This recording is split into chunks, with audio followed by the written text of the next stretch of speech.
Hey yo, this is another video, so let's go. All right. So what I'm doing is I'm actually somewhere. I saw this a while ago, and it caught my attention. And when it caught my attention, I said I gotta go back one day. And so it just so happened today is the day, but it just so happened to be it's closed, I guess, because they've been having a lot of fires. From what I see, it says a lot of fires in the area, fire area, limited access.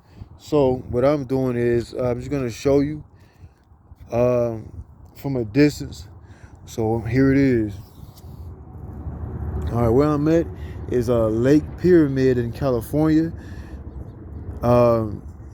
And it looks very, I've seen some boats going through the area, like 2 or 3 boats coming in and out of the area.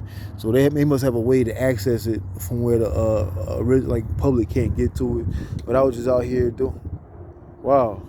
Okay, now I see something now. Like all these mountainous areas, these areas itself.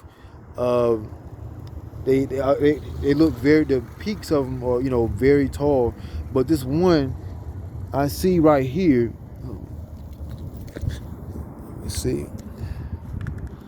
I'm not sure if you can see me. Try to zoom in so you can see it. Get to it.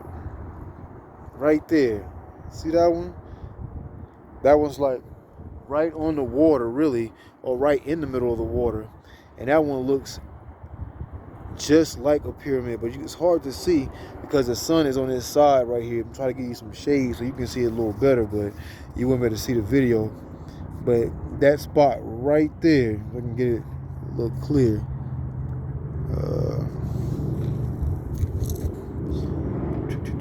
Right there, you can see it right there, right there. So that's the closest thing I see. That's the smallest one, but that looks like the closest thing to a pyramid. So if you ever go to an Indian mound or anything like that, those are considered pyramids, or they made our ancestors, highly-melanated people, so-called black people, our ancestors made those pyramids all over the world to remind us that we are walking pyramids, not just to look at them, but to have us know that this is us. Our mind is a pyramid. So if you look,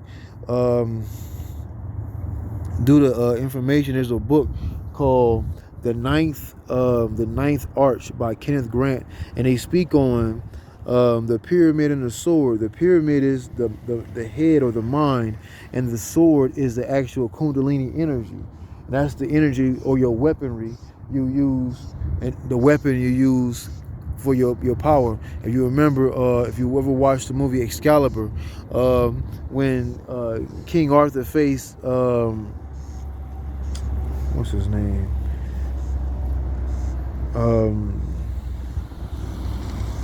The best knight. I can't remember his name right now in this very moment in time.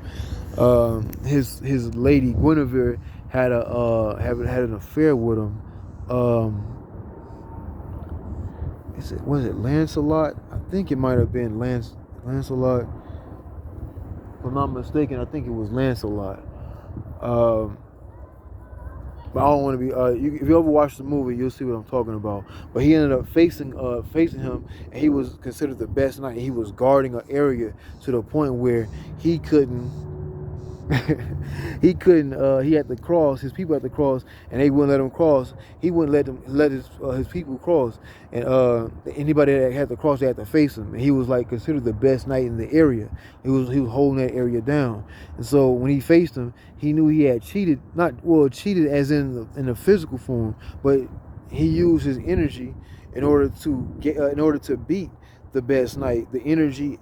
He called on his power because he was trying everything to beat him, and he could not beat him. He called on his energy, and he thought he was cheating. He thought he did something wrong, but that's your own energy. How are you cheating if that's your own energy? So what he did was he called on his energy to beat Lancelot, and when he did, He felt bad behind it, but he felt that was something he had to do. He had to conquer that area, get past that area to get on. And when he did that, that brought on more and more problems for him. So with his wife. But then I think about it, the lady, I was doing some more research, and a couple of days ago, and I had come across something. The Lady of the Lake, and I'm at the lake right now. That's actually if you watch that movie, I'm talking about, the Lady of the Lake that comes out of the lake and gives Merlin the sword to the magic from Merlin through the Lady of the Lake goes into King Arthur. The Lady of the Lake is actually Merlin's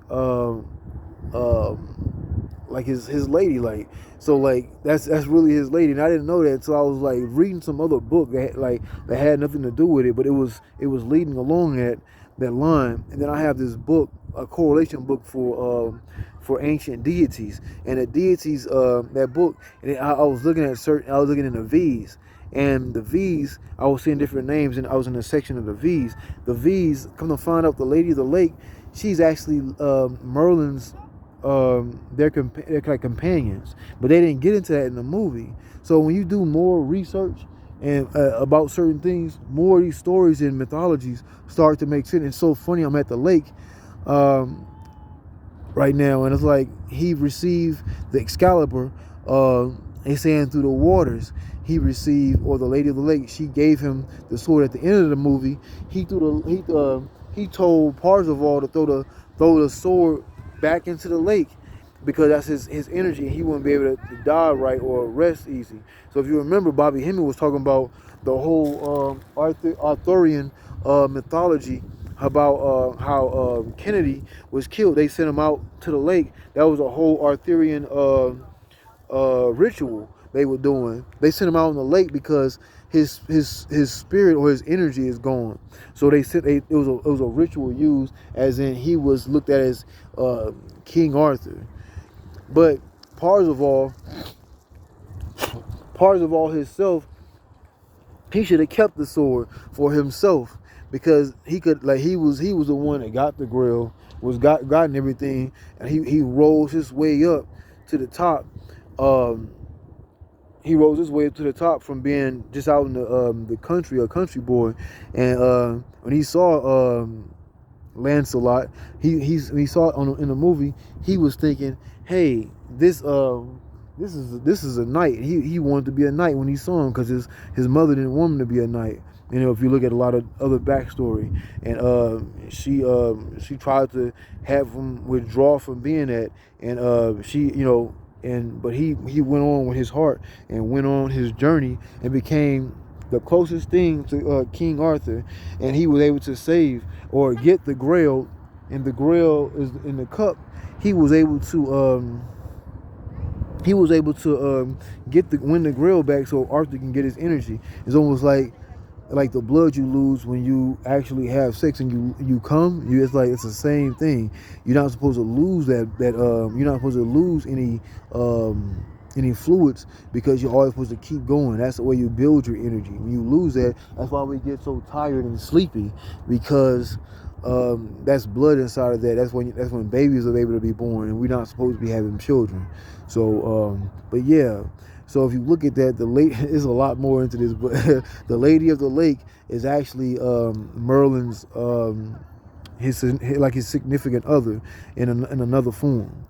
So, but they didn't get into that in the movie. But it's so many things you can say, unless you have like a TV series or whatever, you can get into it in more depth. But it's a very good movie. You ever get the chance to check out Excalibur, the movie?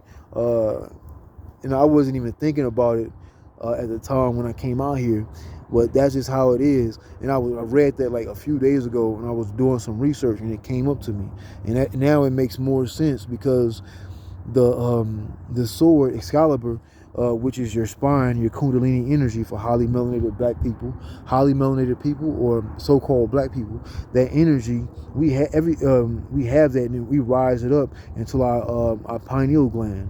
So the pineal gland is what? The sword in a pyramid. So the pyramid lake. The pyramid, you putting those two together. And so this is something my ancestors had me come out and do. And I'm unrealizing what I had understood or figured out earlier this week, and it came all into fruition, and it come full circle. So in full circle is 360 degrees, 9 and 9 ether. So we have a non-etherical. We're able to use that energy or that power. That's our dream state, the 9 ether. So a lot of people don't have that. So we have these hardships that go against us to actually make us stronger, to actually mutate into certain things. Just like if you ever look at the X-Men movies, they're only speaking about us. You know what I'm saying? So we like all around the world, people that look like us get treated the worst. But that's for a reason, because we're supposed to turn into something else. We're mutating daily, and once we realize that our powers just start coming to us, it's not like how we, you know what I'm saying. I would just say this: I've been a lot quicker with certain, lot quicker decision making too. Also, my physical been more quick, a lot more quicker too. Also, so these things will actually come to you in a different way, in a different form. So we're not realizing it, but we like, oh, I'm just getting that's just what I've always been. Yeah, it's always what you've been, but it's what you mutate. You're turning into, just like you're awakening. Your soul is awakening. So if your soul is awakening, that means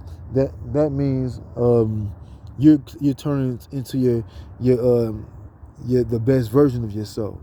So, but yeah, I'm not really down. As you can see, there's boats going by in this area. So, but I just wanted to show that. And I was out here doing some spiritual things out here. So I'm going to end it off right here. And remember, 12/12, December the 12th, 144,000.